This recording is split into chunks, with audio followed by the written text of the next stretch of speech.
Tegelikult see eelmine nädal oli vaimselt veidi keeruline minu jaoks ja siis mind isoleeriti. Mul oli alati kuidagi nagu teada see plaan, et ma lähen ülikooli ja ülikooli ajal ma enam kodus ei ela. Kui ma ei oleks seda riski võtnud, siis ma arvan, et sisuloome oleks endiselt hobi.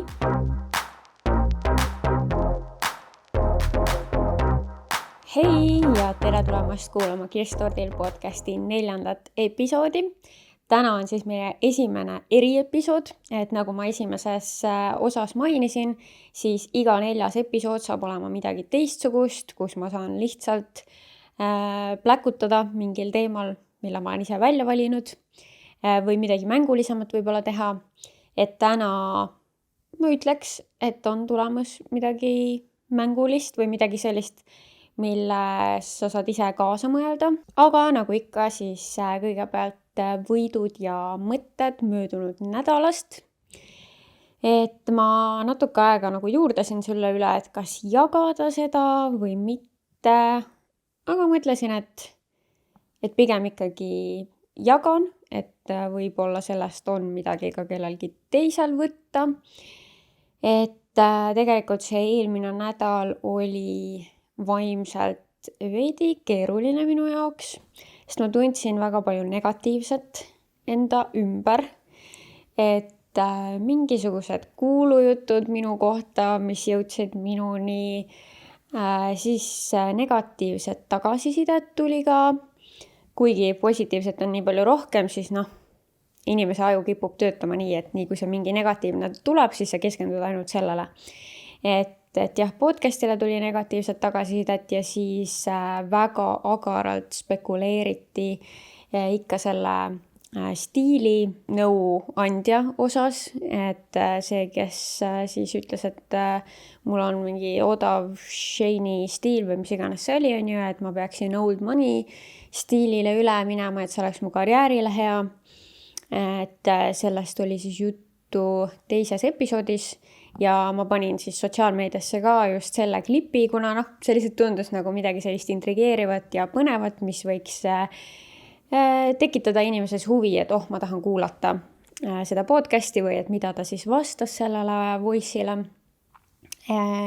Ja see siis äratas väga palju spekulatsioone ja ma pean ütlema, et ma langesin ise ka uudishimu ohvriks, et kui hakkasid tulema siis spekulatsioonid selle kohta, et see on võib-olla mingi sisulooja, kes selle saatis või inimesed väga kindlameelselt väitsid, et nad teavad, kes selle saatis või et neil on väga hea aimdus selle kohta.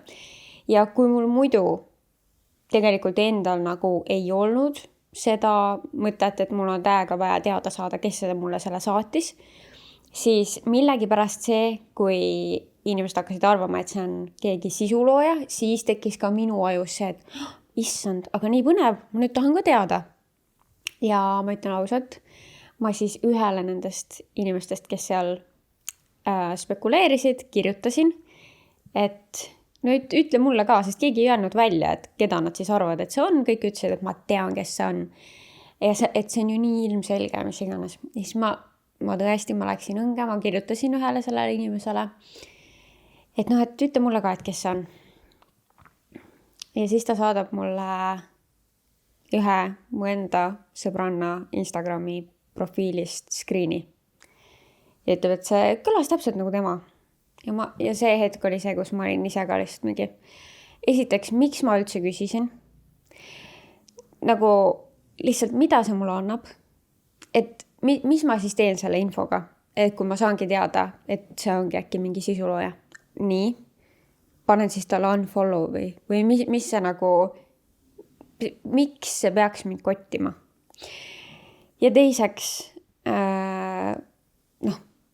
kui ma jätan kõrvale isegi selle, et ma tean 100% kindlalt, et ükski minu sõbranna mulle sellist poissi ei saadaks, jätan selle kõrvale, siis ma tean ju selle sõbranna kõnemaneeri nii hästi, et ma oleks selle ära tundnud ju sealt siis juba ise. Et ühesõnaga, kuidagi see tekitas mus veel rohkem selle tunde, et oh my god, et inimesed nagu arvavad midagi ja siis nad levitavad seda ja nii see läheb, on ju. Mitte, mul isegi ei ole midagi selle inimese pihta, kes mulle selle välja ütles, sest ma ise läksin küsima reaalselt. Aga kuidagi, kuna juba nagu nii mingid kuulujutud, mingid kõlakad levivad, on ju, ja siis kuidagi see sinna otsa ja mul oli kuidagi nagu selline nii halb tunne sees, et nagu inimestele nii meeldib mingi intriig ja nagu siuke mingi negatiivne vibe oli täiega õhus. Ja kuidagi, ma ei tea, minus tekkis sõbrannana nagu see, et issand, kuidas keegi üldse arvab tema kohta nagu sellist asja, et ta saadaks mulle selle voice'i. Et siuke natuke nagu see mingi emalõvi ja siis kuidagi see oli kõik nii, ma ei tea, kuidas ma kirjeldan seda, ma tundsin, et ma olen inimestes pettunud. Ja see muserdas mind väga.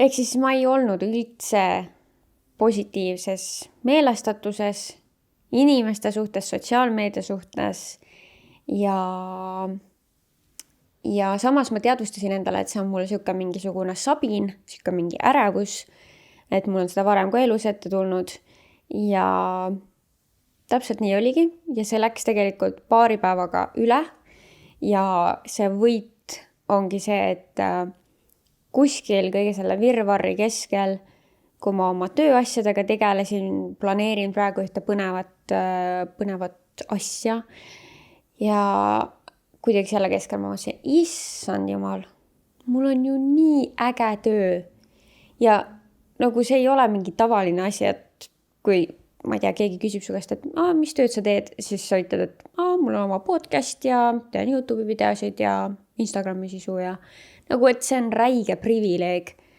et kedagi üldse kotib mu elu või mida mul on öelda, et ma saan sellega elatist teenida. Ehk siis vahet ei ole, mida need inimesed kuskil spekuleerivad, mida nad räägivad. Mina elan seda elu, mis mulle nii väga meeldib ja las nad räägivad, et see on ka tihtipeale peegeldus inimesest endast, kui ta midagi negatiivset ütleb. Hästi TikTokis ka kuidagi jälle sain kinnitust sellele, et ikka meeldib inimestele nagu halvasti öelda, et seal ka mingisugused minu välimuse kohta mingid negatiivsed kommentaarid, et sellist oli nagu lisaks kõigele kirsiks tordil, siis ütleme negatiivses mõttes. Et see oli ka seal nagu kompotis ja siis ma kuidagi mõtlesin, et see ju ei puutu minusse üldse, mida see inimene mulle ütleb. See ei ole nagu minu asigi tegelikult. See on mingi tema probleem, mida ta välja elab. Ja see jõudis mulle nii selgelt kohale ja ma olin lihtsalt mingi, oh my god, elu on ilus. Ja tegelikult mind ei koti. Et ma pidin selle väikse sabina nagu üle elama. Vot, nii et tegelikult on mega äge elu ja ma olen oma tööga mega rahul, mul on nii hea meel, et ma saan podcasti teha ja kõik on hästi. Vot. Ja üldse korraks isegi tekkis siuke, vist nimetatakse seda selleks imposter sündroomiks, et korra ma olin lihtsalt üldse mingi, et issand jumal. Ja ma tegelikult ei tea täpselt, miks inimesi kotib minu elu või mis ma teen, et miks nad mind üldse nagu Instagramis või YouTube'is jälgivad. Podcast on võib-olla natuke teistmoodi, et siin ongi põnev kuulata ju teiste inimeste muresid, probleeme, lugusid, et see on selline nagu uudishimu ja põnevus. Aga ma mõtlen just nagu minu enda kanalites, et ma olin korra mingi, ma tegelikult ei tea.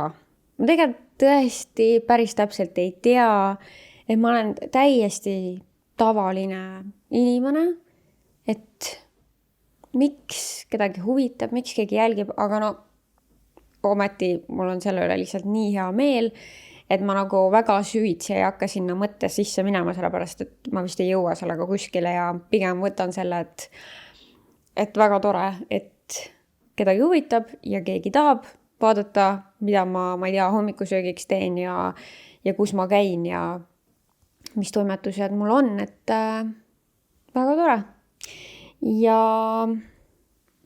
Ja veel, mis on kindel võit, on see, et tööalaselt on praegu tulemas nii palju ägedaid projekte ja selliseid koostöösid, millest ma olen kunagi unistanud, et selle üle on lihtsalt nagu nii hea meel. Ja siis veel üks random asi siia otsa. Et ma olen juba pikalt mõelnud, et ma pean oma elutoa vaiba viima keemilisse puhastusse. Aga mul ei ole autot ega lube ja seega ma teadsin, et kui ma seda hakkan viima, siis ma pean takso võtma. Ja nüüdseks ma olen seda nii palju edasi lükanud, et nüüd mul on nagu siuke sundolukord, kus ühe koostöö raames ma näitan varsti oma kodu rohkem ja seega ka seda vaipa ja ma olin lihtsalt mingi, oh my god, see peab puhtaks saama ennem, kui ma seda filmin. Ehk siis nüüd mul on juba kiire ja kui ma guugeldasin erinevaid neid keemilisi puhastusi, siis enamus nendes on nagu siuke päris nagu lai vahemik, et mis ajaga nad selle tehtud saavad, et 1 kuni 2 nädalat või midagi sellist. Ja mul on nüüd aeg pressib peale. Ehk siis ma olin väga õnnelik, kui ma leidsin, issand, mis selle nimi nüüd oli, kohe ütlen, ei ole reklaam, aga lihtsalt easyclean.ee. Leidsin sellise lehe, kus nad pakuvadki teenust, et nad tulevad ise järgi su asjale, mis vajab puhastamist, olgu need kardinad, vaibad, mingid katted, voodilinad, mis iganes sul siis vaja on ju. Nad tulevad ise järgi, teevad 6 päevaga ära. Nad lubavad, et 6 päevaga on tehtud ja toovad siis tagasi selle. Issand jumal, kui mugav. Ja vähemalt selle minu vaiba eest nad ei küsinud ka väga palju raha. Vist läks 28 €, mis on minu jaoks okei. Ja nagu see, et ma maksangi selle mugavuse eest ju ka, et ma ei pea ise selle vaiba kuskile kondama. Et võib-olla autoga inimestel ei olegi väga vahet, aga kes on veel samas olukorras nagu mina, siis teate, et siukene teenus on olemas. Ja täna just mul tuligi siis kuller järgi sellele vaibale ja 6 päeva pärast saan kätte. Nii et üks mure jälle vähem ja asi, millele ma ei pea oma aega raiskama, et see lihtsalt nagu tehakse minu eest ära. Mida ma väga hindan praegu, et kuna praegu ongi tööalaselt ka mega kiire ja hästi palju asju on vaja planeerida ja kuidagi päevad on väga täis, et siis kui ma võidan kuskilt mingit aega, see on täiega yes. Aga jah, need olidki minu mõtted ja võidud ja selles episoodis me sponsoritest ei räägi, kuna häälsõnumeid ei ole, kingitusi välja ei lähe. Ainus asi, mis ma eelmine nädal lubasin, oli see, et ma hõikan välja, kes võitis Lidli 50 € kinkekaardi, mis läks siis loosimisse nende inimeste vahel, kes kasutavad Instagramis #alativäärt ja #kirstordil ja taggivad ka kirstordil pod selle konto ära. Et ma pidin selle nüüd välja loosima, aga keegi ei ole osalenud, keegi ei ole neid hashtag'e kasutanud. Et ma ei tea, kas ma äkki seletasin kuidagi väga segaselt seda kampaaniat, sest tegelikult võiduvõimalus, nagu me praegu aru saame, on väga suur. Et võib-olla sa oled ainus, kes seda kasutab. Jumala eest, teed süüa kodus, lisad sinna, paned story'sse selle, panedki juurde sinna selle #alativäärt ja #kirstordil ja sa võid 50 € võita. Et selles suhtes see ei ole üldse keeruline, mis iganes hetkes sinul nagu seostub. Kõige lihtsam, ma arvan, on seostada toidu tegemisega või mingisuguse magustoidu nautimisega või mingisuguse lemmiksoolase toiduga või mis iganes asjaga, sellise asjaga vist on kõige lihtsam seostada. Aga kui sul on ka Lidlist mingisugune tööstuskaup, mingisugune koduvidin, mida sa kasutad, jumala eest, viska see Instasse ülesse ja lihtsalt nagu kirjutagi sinna juurde need hashtagid ja olemas osaled.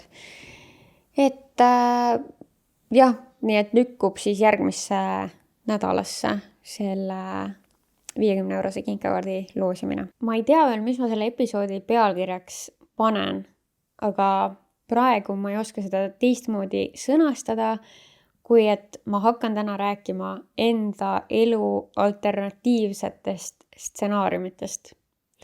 Ma panin kirja 6 sükest pöördepunkti enda elust, esimesed, mis mul pähe tulid lihtsalt.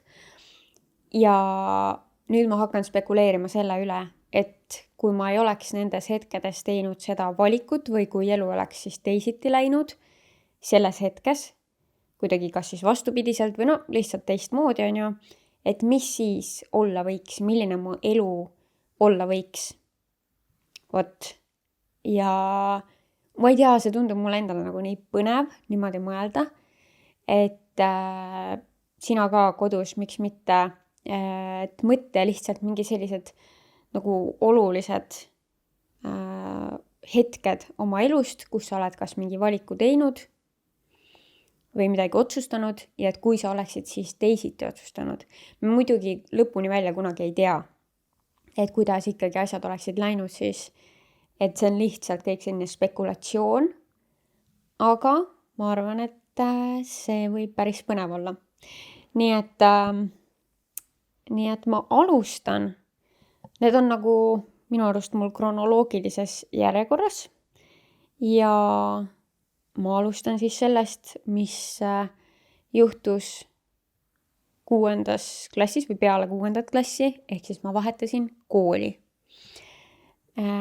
Mind hakati, vist oli 5. klassis, hakati kiusama, et ma iseenda teada midagi selleks ei teinud, et kuidagi nagu naerualuseks jääda või et ma olin sihuke sotsiaalne ja varasemalt kuulusin siis koolis ka ühte nagu tüdrukute punti, aga millegipärast just see 5. klass oli see, kus nagu oli vaja kedagi, kellele nii-öelda ära panna või kelle kohta nagu halvasti midagi öelda või keda välja jätta ja mina osutusin siis selleks inimeseks ja too hetk oli veel ikkagi see taimetoitlus ka selline väga nagu imelik asi, millele väga viltu vaadati. Ma ei tea, kuidas tänapäeval on, aga mulle tundub, et see ei ole nagu enam väga mingi teema, mis on väga tore.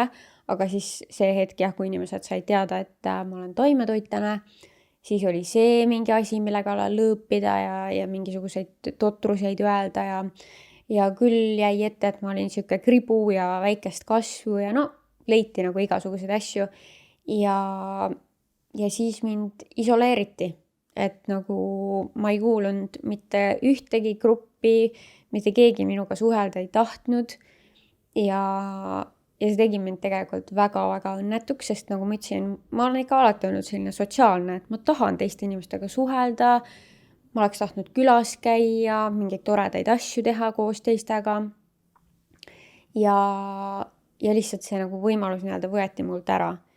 Et ma ikka nagu proovisin ka kuidagi sulanduda ja nagu olla osa millestki, isegi siis läbi mingisuguste kooliprojektide, et kui oli mingisugune näidendi tegemine, siis ma ikkagi ka tahtsin sellest osa olla, et või mingisugused muud mingid võistlused või asjad, mis siis olid, et ma väga nagu üritasin, aga kuidagimoodi jäeti mind ka nagu nendest asjadest kas siis välja või et ma olin ikkagi üksinda. Ja see oli hästi kurb periood ja kui ma mõtlen tagasi sellele väiksele Kaisale ka, siis mul ausalt hakkab lihtsalt nagu nii kurb. Et ja siis mul oli nagu enda kooli väliselt üks sõbranna, kes käis teises koolis. Ja temaga mingi hetk meil nagu tuli selline, selline kui lapsena tundus nagu selline äge idee, aga lihtsalt sihuke, et ei tea, kas nagu päriselt ka midagi juhtub, aga me olime õues ja siis tekkis, et mõtle, kui ma tuleks sinu kooli. Et see oleks ju nii lahe ja siis ta rääkis oma klassikaaslastest mulle, et kes milline on ja ma olin kuidagi nii õhinas sellest ja rääkisin siis vanematele ka ja ma tegelikult nagu ei oodanud millegipärast väga palju, et midagi nüüd saaks sellest ideest. Kuigi ma nagu alati kurtsin oma empsile kõike seda kiusamisteemat, et mul oli kodune emps ja alati, kui ma läksin siis koolist koju, siis ma rääkisin talle, mis siis see päev oli juhtunud või kuidas ma ennast tundsin ja mu ema nagu üritas ka sekkuda ja aidata nii palju, kui ta oskas ja klassijuhatajaga rääkida, aga sellest kõigest ei tulnud nagu mitte midagi. Ja minu üllatuseks, kui ma siis pakkusin välja selle koolivahetuse idee, siis mu vanemad tulid sellega kaasa ja 7. klassi läksingi siis juba uude kooli. Sealt on mul tänase päevani minu 2 parimat sõbrannat Anette ja Laura ja ma ise arvan, et see muutis väga palju minu sellist elutrajektoori, see koolivahetus, et tol hetkel see muidugi niimoodi ei tundunud, mul lihtsalt läks nagu selles suhtes elu paremaks, et ma leidsin sõbrannad, ma ei tundnud ennast üksinda ja mul oli selline nagu kuuluvustunne, aga nüüd veel niimoodi tagasi vaadates, siis mina kardan küll, et kui ma oleksin jäänud sinna eelnevasse kooli, siis ma arvan, et ma oleksin palju kinnisem inimene tänasel päeval, et ja võib-olla ka ei usaldaks inimesi väga, et hoiaks rohkem nagu omaette, ei julgeks avada, sellepärast et see oli ikkagi nagu päris jõhker, see minu kiusamiskogemus ja veel see, et ma sain nii mitmeid kordi vastu näppe, et kuigi ma üritasin ja proovisin, siis ikkagi sellest mitte midagi välja ei tulnud. Et ma küll usun, et mu elus oleks ikkagi sõbrannad, aga ma arvan, et ma ise lihtsalt oleksin omajagu teistmoodi inimene. Et ma arvan, et introvertsem ja pigem selline kõrvaltvaatleja ja võib-olla ei julgeks nii avatult jagada ka mingi oma elu, ükskõik mida oma elust. On see siis lihtsalt mingid asjad, mis mul on juhtunud, mingisugused mured või et jah, ma arvan, et oleks raskem avada ja ma arvan ka raskem sõpru luua ja usaldada inimesi. Et kui ma oleks jäänud veel pikemalt sinna keskkonda, et kindlasti see 2 aastat kiusamist ka nagu mingisuguse jälje jättis mõneks ajaks, aga ma arvan, et tänasel päeval see mind enam kuidagi ei mõjuta, kui siis võib-olla sellest aspektist, et ma ise ei taha kedagi kunagi välja jätta, ma üritan alati kõiki nagu ka vestlusesse kaasata ja ma ise ei sooviks mitte kunagi olla kiusaja rollis, sest et paraku kiusamine ei jää vaid kooli aastatesse, vaid ka täiskasvanu elus tuleb kiusamist ette, et ma ei soovi kunagi olla kiusaja rollis ka täiskasvanuna ja kindlasti kavatsen ka sellised nagu väärtused anda edasi üks päev oma lastele, et selles suhtes see kogemus on kindlasti mind pigem siis empaatilisemaks teinud. Siis järgmiseks nii-öelda pöördepunktiks on see, et mina kolisin siis kohe peale gümnaasiumit kodust välja, et mul oli alati kuidagi nagu teada see plaan, et ma lähen ülikooli ja ülikooli ajal ma enam kodus ei ela. See oli minu jaoks nagu kuidagi nii loogiline, nii asjad käivad ja nii ka läks. Et ma siis kolisin tolleaegse Peikaga üürikorterisse sügisest, et suvel on ju lõppes siis gümnaasium ja siis suvi läbi ma hoidsin kullipilguga silma peal nendel üürikorteritel. Jummel, ma mäletan, see oli sükest stress, sest et need läksid lihtsalt nii kiiresti ära, et mul olid isegi need teavitused peal minu arust, et kui midagi nende minu kriteeriumitega sinna KV-sse tuleb, et siis mul tuli teavitus ja lõpuks ma broneerisingi korteri ära niimoodi, et see oli sinna KV-sse tulnud. Ma olin ainult pilte näinud, ma ei olnud koha peal käinud ja ma helistasin sellele maaklerile ja ütlesin, et ma soovin seda. Ehk siis kui ma esimest korda sinna korterisse läksin, siis me juba allkirjastasime lepingut.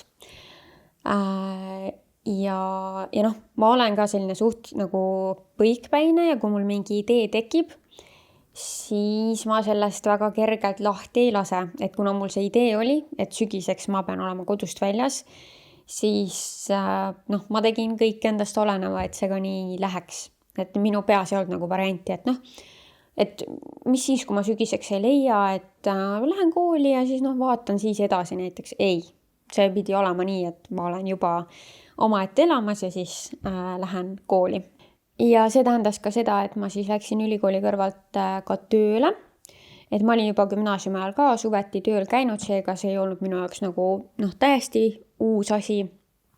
aga kindlasti ikkagi kogu see olukord kokku, et ma elan nüüd iseseisvat elu, lähen ülikooli ja käin tööl, et see oli sihuke paras kompott. Ja kui ma ei oleks otsustanud kohe peale gümnaasiumit kodust välja kolida, siis ma ilmselt oleksin säästnud päris palju raha. Et kui ma siis ikkagi oleks tööle läinud, et kodus ma üüri poleks pidanud maksma ja süüa poleks pidanud ise ostma, et siis see raha teenimine oleks olnud selline lihtsalt nagu nii-öelda taskuraha teenimine või ma olekski siis saanud seda kõrvale panna, et too hetk mingisugusest kõrvale panemisest ei olnud haisu ka, et mul vanemad ikkagi ka toetasid, sest ma sain ainult poole kohaga tööl käia ja raha oligi täpselt nii palju, kui seda vaja oli. Et midagi üle ei jäänud, mingit raha säästmist ei olnud. Ja ma poleks õppinud siis nii noorelt seda iseseisvat elu. Et kodus mul oli päris hea elu, kuna nagu ma ütlesin, siis mu emps oli kodune ja alati oli soe toit laual. Ma ei pidanud mind ei kaasatud ka sellesse näiteks toidu tegemisse, et jah, ma aitasin kodus koristada, aga muidu suht siuke laadna elu, vaata, et midagi ei pea, lillegi ei pea liigutama eriti ja kõik on olemas ja tehtud. Et selles suhtes see oli kindlasti mega kogemus ja palju sai õpitud just, ma arvan, ka selle esimese iseseisva aasta vältel. Ja võib-olla olekski isegi ka see tööle minek siis edasi lükkunud, et võib-olla ma siis olekski keskendunud täielikult koolile, kuigi ma pean ütlema, et see õppekava, ma õppisin siis ülikoolis suhtekorraldust, see oli üsna selline, et väga palju olid ikkagi koolist vaba aega ka. Et muidugi olid igasugused kodused tööd, mis nõudsid ka oma aja, aga ma ütleks, et minul oli väga okei poole kohaga tööl käia, aga kes teab, võib-olla kui ma oleks kodus elanud, võib-olla ma oleks mõelnud, et ma pühendan ennast 100% koolile ja äkki ma siis ei oleks tööle läinud, sest et see ei oleks olnud nii vajalik. Ja võib-olla siis mul oleks selle võrra ka vähem erinevaid töökogemusi, et kui ma olekski lükanud seda tööle minemist edasi, äkki oleks lükanud isegi nii palju edasi, et olekski siis kooli ära lõpetanud ja siis otsinud erialast tööd, et siis mul oleks jäänud vahele erinevad teenindustöökogemused ja lapsehoidmistöö ja kes teab, kas ma isegi sinna NIX Cosmeticsisse oleks tööle läinud, kus ma siis sain rakendada oma sellist iluvaldkonna armastust ja seda hobi. Et vot ei teagi, et kuidas siis see elu oleks olnud ja siis võib-olla ma oleks olnud selline nii-öelda rohkem turvaline laps või turvaliste valikutega inimene, et see selline kõige suurem mingi riski võtmine oleks siis alles hiljem elus tulnud, aga seda ma muidugi vaatan praegu alles sellise pilguga, sest et ausalt öeldes ma olen ennast vaadanud üldiselt kui inimest, kes väga riske ei võta. Nüüd muidugi seda listi siin vaadates, siis ma ise olin ka korraks üllatunud, et tegelikult on elus ikkagi mõned riskid võetud, mis on ka ennast väga ära tasunud. Aga jah, tol hetkel ma isegi ei osanud seda kodust välja kolimist näha kui riskina. See oli nii loogiline ja muud võimalust ei olegi. Et nüüd alles võib-olla ma oskan sellele vaadata nii, et see oli ju ka tegelikult risk ja et ma ju pidin ise hakkama saama. Muidugi mul ei olnud vist kunagi päris seda tunnet, et kui ma nüüd hakkama ei saa, siis ma jään lageda taeva alla. Et eks ikkagi ma mõne võrra olin selline vati sees hoitud või et mul oli see tugivõrgustik, et ma teadsin, et kui midagi ikka täitsa pekki läheb, siis küll mu vanemad mind aitavad või küll ma saan siis koju tagasi minna või siis alguses oli ka veel vanaema olemas, kes oli ka alati selline valmis aitama, kui midagi on, kas siis rahaliselt või mingil muul viisil.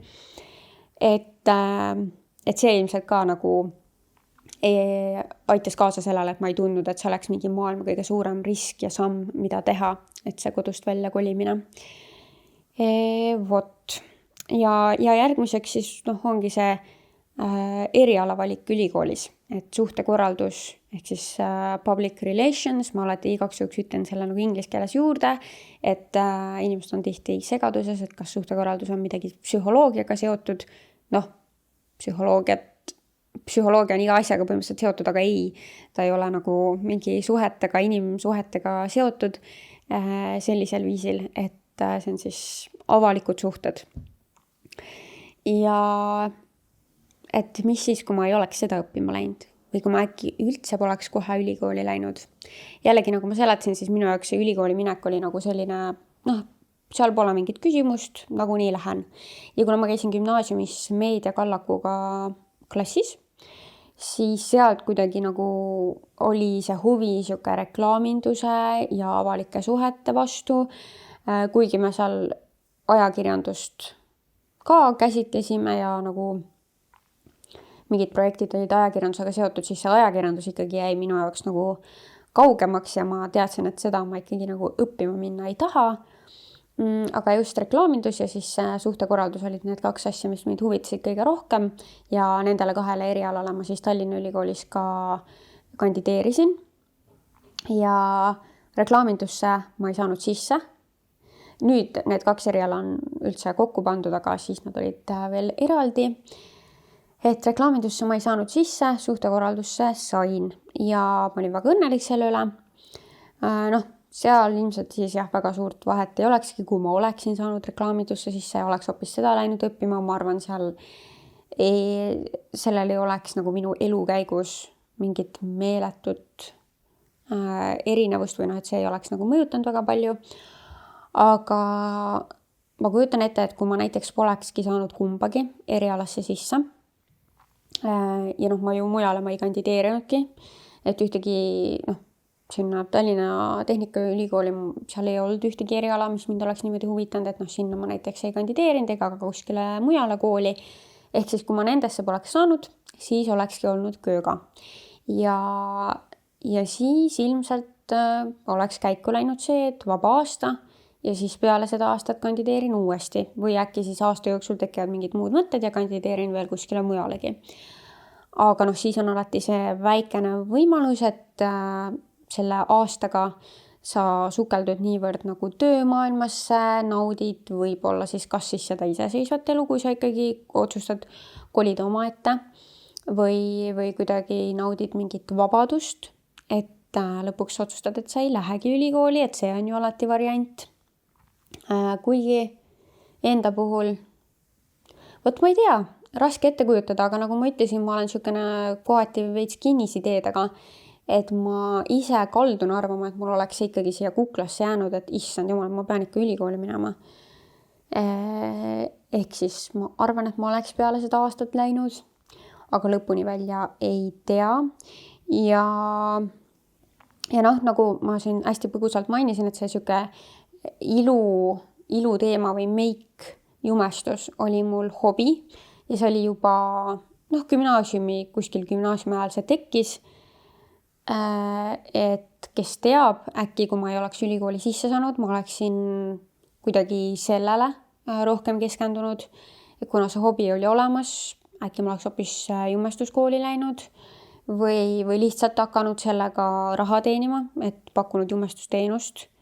Ma ei tea, samas ma arvan, et mul oleks julgusest puudu jäänud, et kuna mul ei olnud mingisugust nagu päris kogemust selles valdkonnas peale selle, et ma iseendale oskasin seda meiki normaalselt näkku panna, et siis ma siiski kahtlen, et selles osas ma ikkagi nagu mega suur riskide võtja ei ole, et ma nagu viskaks ennast lihtsalt täielikult kuskile tundmatusse ja tunneks ennast selles nagu mugavalt või et sellises osas mul ikkagi võib julgusest puudu jääda. Ja kindlasti jah, kui ma ei oleks läinud suhtekorraldust õppima, siis mul ei oleks ka nagu turunduse ja kommunikatsiooni selliseid baasteadmisi, mis täna aitavad mul ka tegelikult minu tööd teha kindlasti.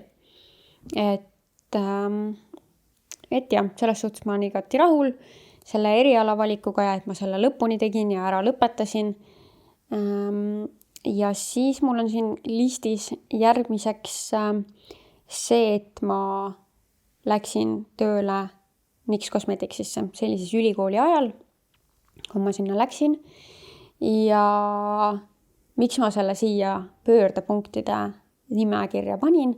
Sellepärast, et sealt sai alguse minu, ütleme siis, siuke sotsiaalmeedia karjäär. Alguses ma küll seda ise üldse sellisena, ma ei näinud seda sellena ja ma lihtsalt postitasin sinna nagu mingeid ilusaid meigipilte, et kuna ma käisin siis seal NYX-is tööl, meil pidi kogu aeg olema mingisugune meik ja kuna NYX oli too aeg väga selline värviline ja toetas sellist nagu loovust, siis sai tehtud igasuguseid crazy'sid make-up look'e ja kuidagi hästi nagu toetati ka ettevõtte poolt seda sotsiaalmeedias jagamist. Ehk siis postitasin väga palju meigialast sisu ja mingi aeg hakkasin ka siis rohkem tutoriale tegema, õpetama, kuidas ma mingisugust silmameiki näiteks teen. Ja kuidagi sealt see kõik virvar niimoodi lahti läks. Ja ka esimesed YouTube'i videod siis meigi teemalised sealt niimoodi tulid. Et kui ma oleksin töötanud kuskil võib-olla riidepoes, nagu ma olin varasemalt töötanud ja polekski sinna NYX Cosmeticsisse kunagi läinud, siis kes teab, kas üldse see selline sotsiaalmeedia nagu mingi huvi või siuke asi oleks nagu üles tulnud. Et ma ei tea, kas ma niisama oleks hakanud mingeid selliseid loovamaid meigilukke tegema, kui mul see töö justkui poleks sundinud. Kuigi tegelikult keegi otseselt ei sundinud, aga see keskkond kuidagi nagu väga soodustas seda. Et võib-olla ma polekski selliseid pilte hakanud kunagi üles panema, võib-olla see nagu polekski hargnenud üldse niimoodi. Ja ma ütleks, et ikkagi see NYX-is töötamine oli nagu esimest korda selline tunne, et mu töö on ka minu hobi. Kuigi see oli siiski väga suure rõhuga klienditeenindusel see töökoht. Et kuna ma olin ikkagi nagu ilukonsultant poes, et siis seal oli väga palju seda osa, mis ei olnud kohe kindlasti minu mingi sisemine kirg. Aga seal juures oli nii palju elemente, mis tekitasid hästi palju elevust ja mis olid minu kireks. Et seal me vahepeal pakkusime ka jumestusteenust, et see oli väga põnev ja nagu just see iseendale ägedate meikide tegemine, see kui tulid mingid uued tooted ja me saime neid esimesena katsetada, et kõik see oli nagu hästi põnev ja elevust tekitav. Ja selles suhtes, kes teab tõesti, et võib-olla kui ma seal ei olekski kunagi töötanud, siis ma ei oleks ka täna siin, mul ei oleks podcasti, ma ei tea, üldse võib-olla ei tegelekski sisuloomega. Ma ei tea, kas see järgmine nüüd päris selline pöördepunkt on, aga ikkagi ma tundsin, et nagu oluline osa minu teekonnast oli ka siis minu turundusvaldkonna töö, kus ma siis tegutsesin sotsiaalmeedia spetsialistina. Et see oli esimene selline normaalse sissetulekuga töö, stabiilne sissetulek ja kindlasti see andis mulle nagu väga hea vaate ettevõtte nagu telgitagustesse, kuidas seal turundusele ja ka mõjuisikutega turundusele vaadatakse sellised kindlasti nagu baasarusaamad brändingust, kampaaniatest, et muidugi õpingute käigus ka, aga selline praktilised teadmised ikkagi tulid just sellest turundustööst ja ma arvan, et need teadmised aitavad mind ka minu praeguses töös. Et kuna ma olen olnud siis nii-öelda seal teisel pool, ehk brändi poole peal ja nüüd ma olen siis sisulooja poole peal, aga et ma oskan näha ka seda teist poolt päris hästi. Ja praeguseks viimaseks pöördepunktiks on siis see, kui ma tulin ära sealt turundustöölt ja ilma, et ma täpselt teaks, mis hakkab edasi saama, hakkasin siis täiskohaga sisuloojaks.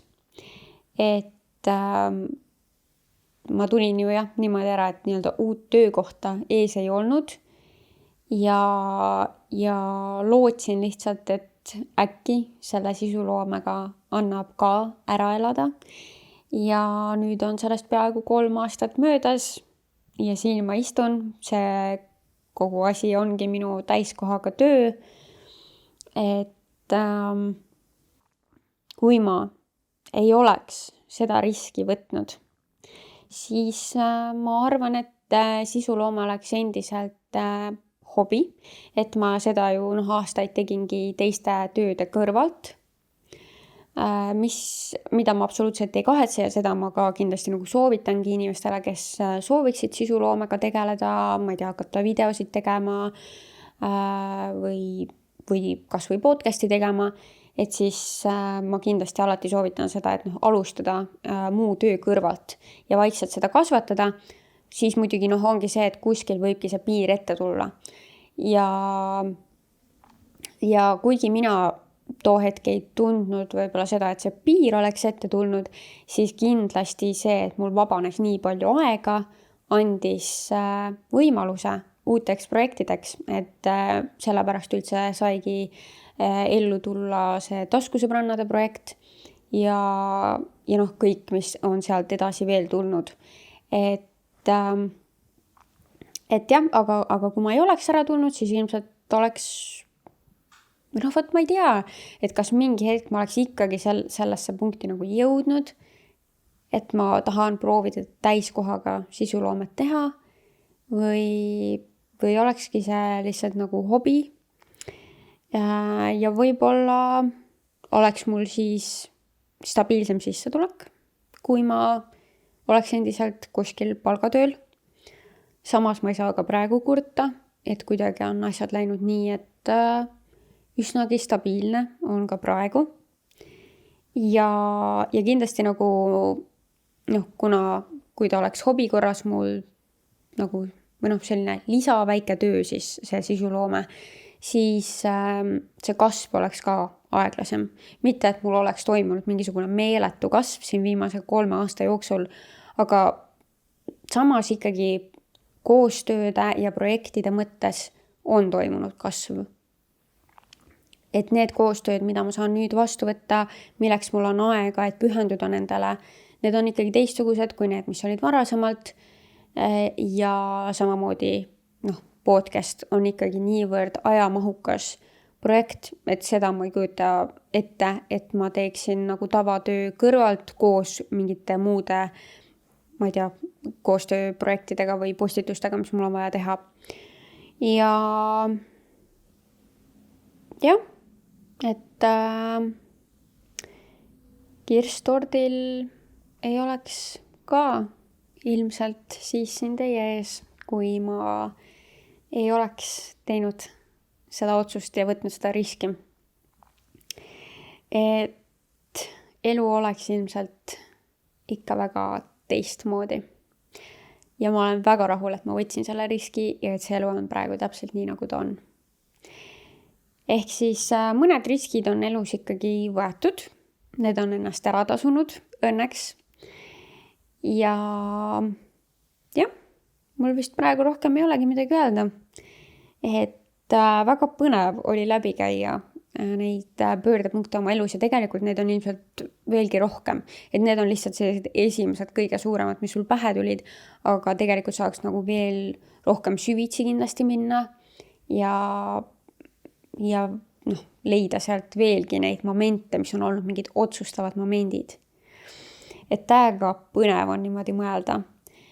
Samas kindlasti nagu mitte väga kinni jääda sinna what if-idesse, sellepärast et kõik juhtub põhjusega, vähemalt mina usun nii. Ja kõik need sammud, mis meil on elus olnud, kõik ka need vead ja luhtaminekud, mis on olnud, need on toonud meid siia, kus me praegu oleme ja viivad meid edasi igasuguste heade asjadeni, mis on veel tulemas. Ehk siis alati on nii, et kui üks uks sulgub, siis teine uks avaneb ja